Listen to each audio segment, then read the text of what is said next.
What makes a cave painting from 20,000 years ago just as powerful as a multi-million-dollar artwork made today? Curious? You're in the right place. Welcome to You, Me, and Art, an art history podcast which covers the ins and outs of the art world. I'm your host, Mora Garcia Arneche, and I'm so excited to dive in to season 1 of You, Me, and Art.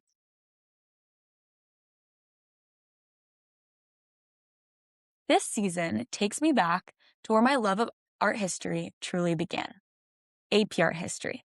Together, we'll explore all 250 artworks from the AP Art History curriculum, spanning from global prehistory to global contemporary. Now let's start at the very beginning. Content Area 1 is global prehistory spanning from 30,000 to 500 BCE. Two words that you should know going into this content area are Paleolithic and Neolithic. Paleolithic literally means old rock. Hunter-gatherers in this time were moving around, and so they mostly painted animals, which is what they were after. Neolithic, on the other hand, means new rock. Travelers began to settle and create permanent villages, so this is an era of cultivation and livestock. Our very first artwork is titled Apollo 11 Cave Stones. 25,000 years ago, in the Huns Mountains of what is now Namibia, Africa, someone picked up a small stone, about the size of your hand, and drew an animal, part cat, part human. These little stones are called art mobilier, portable art. You can almost see two slightly curved horns, maybe from an oryx, a big grazing antelope. Fast forward to 1963, and German archaeologist W.E. Wendt is digging in that same rock shelter. His shortwave radio crackles with news of NASA's Apollo 11 moon landing. He names the cave Apollo 11. Inside, he finds half the stone slab, and 3 years later, the other half is discovered, completing our artwork. Next, we're hopping over to Lascaux, southern France, where our artwork is titled Great Hall of the Bulls. Tens of thousands of years ago, humans here were tracking the wildlife migrations and following the seasons. One day, while they were doing so, they found a cave which was perfect for painting. In this cave, they used charcoal and ochre, which are earth pigments in reds, yellows, browns, etc. And they painted horses, deer, bison, and even abstract dots and lines. Now, these large horns were symbol of power, and many animals were painted in twisted perspective, meaning that their bodies were in profile, but their heads and horns were front-facing. In such a dark, deep cave, though, these Paleolithic people experienced complete darkness. They may have made the artwork that we see under a trance hallucination-like state, which relates back to shamanistic beliefs.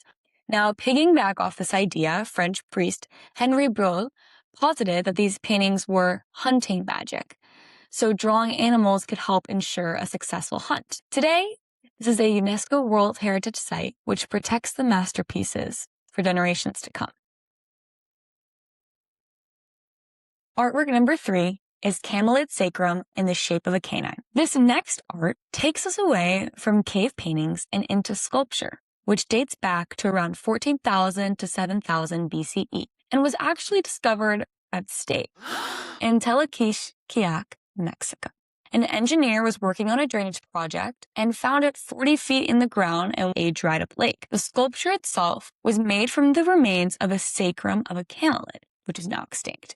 For context, camelids are a member of the Camelidae family, which includes camels, llamas. The bone itself is a hip bone, but it was taken and carved into the dog-like animal that we see. Some things which come up with this artwork is the idea of stratigraphic dating. This analysis examines the different layers of soil and rock to date the sculpture, but it was not done when the camelid sacrum was found. This makes it difficult to understand exactly the context of this artwork because we do not know much about the date specifically. Researchers have found that evidence that the sacrum was seen as sacred, but there's no direct pieces which tell us exactly what this art could have symbolized. Still incredible to continue to research.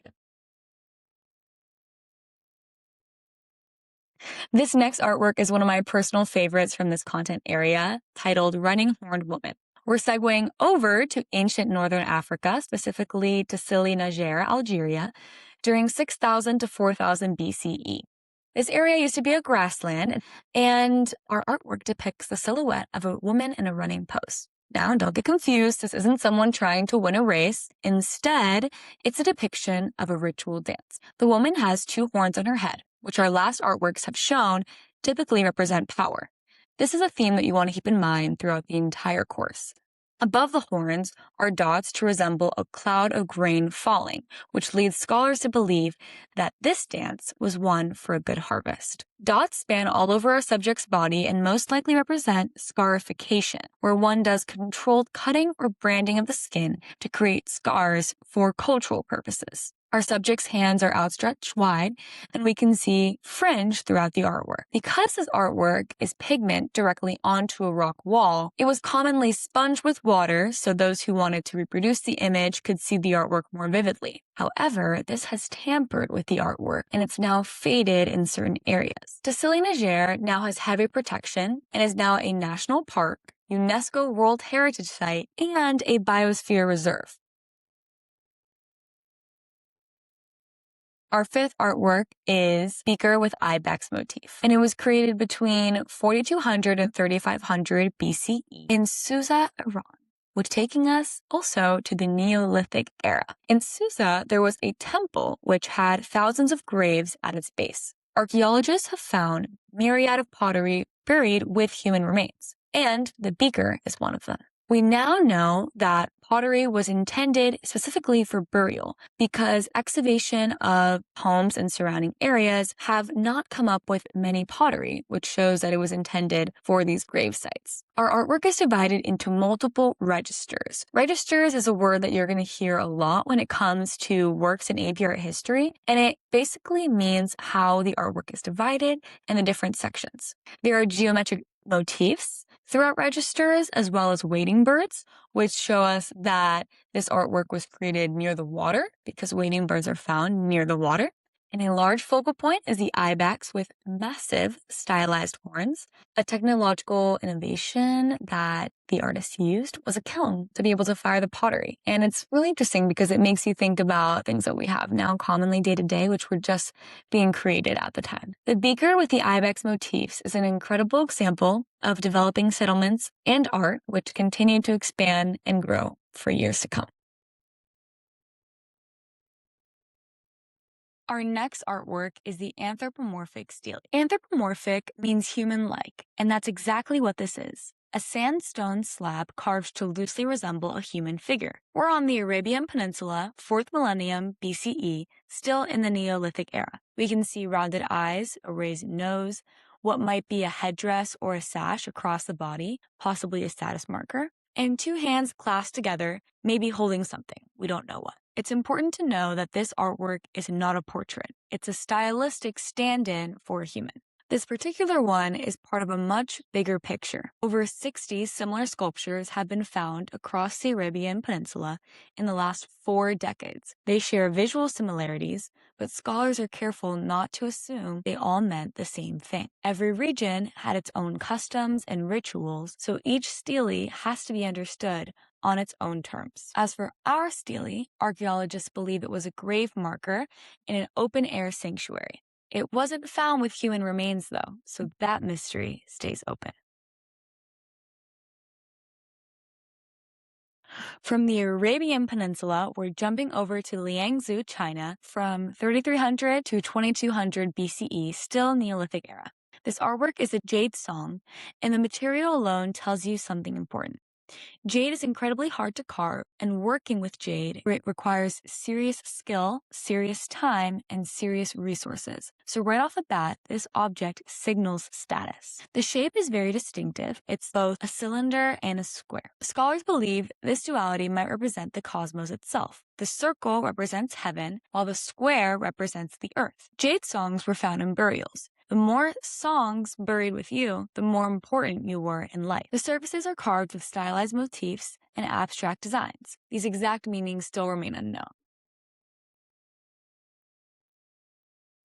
Our next artwork is visited by millions each year. We're staying in the Neolithic era and heading to Wiltshire, England, 2500 to 1600 BCE. Stonehedge is a megalith, meaning a structure made from massive stones. The Saracen stones weigh up to 25 tons each. The blue stones used earlier in its construction were hauled from nearly 200 miles away in Wales. The structure uses a post and lintel system, uprights topped with horizontal stones, locked together into trilithons. Wasn't all built at once. Stonehenge took roughly 1,000 years to complete across multiple phases by different generations of people. At its center is a horseshoe of trilithons, possibly surrounding a central altar. A ceremonial entryway leads into the monument, suggesting ritual processions. And on the summer solstice, the sunrise aligns perfectly with the heel stone, framing light directly into the heart of the structure. And that was all intentional. Scholars believe the site served spiritual and ceremonial purposes, possibly including a sacrifice at the central altar. But it was also used for burial. The remains found here were mostly healthy adult males, which tells us that being buried at Stonehenge was a mark of serious elite status.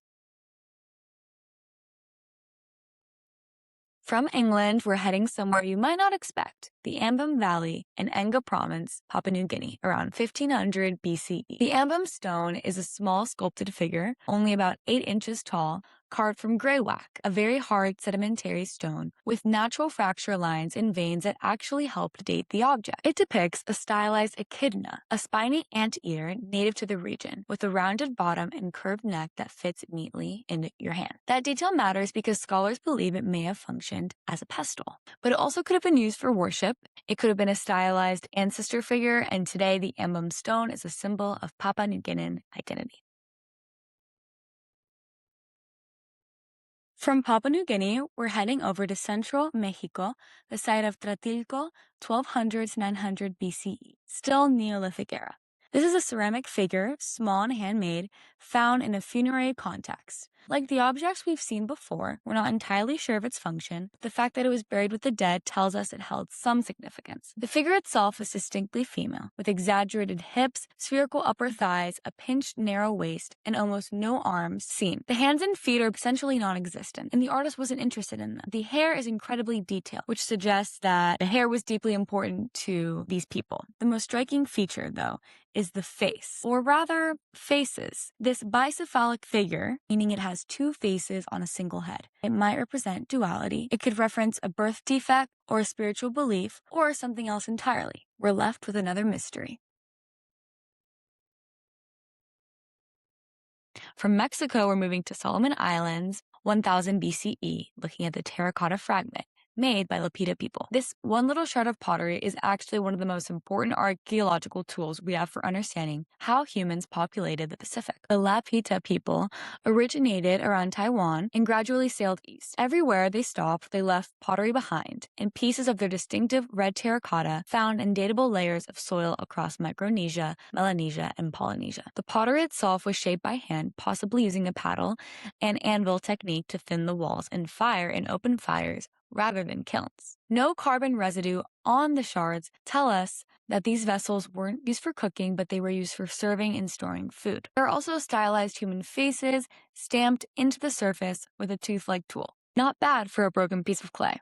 And that's a wrap on Content Area 1 Global Prehistory. In our next episode, we're leaving prehistory behind and stepping into Content Area 2 Ancient Mediterranean. This content area covers Egypt, Greece, Rome, and we're looking at some of the most monumental architecture, mythology, and iconic artworks ever made. I'm Mora Garcia Arneche, and this has been You, Me, and Art. See you next time.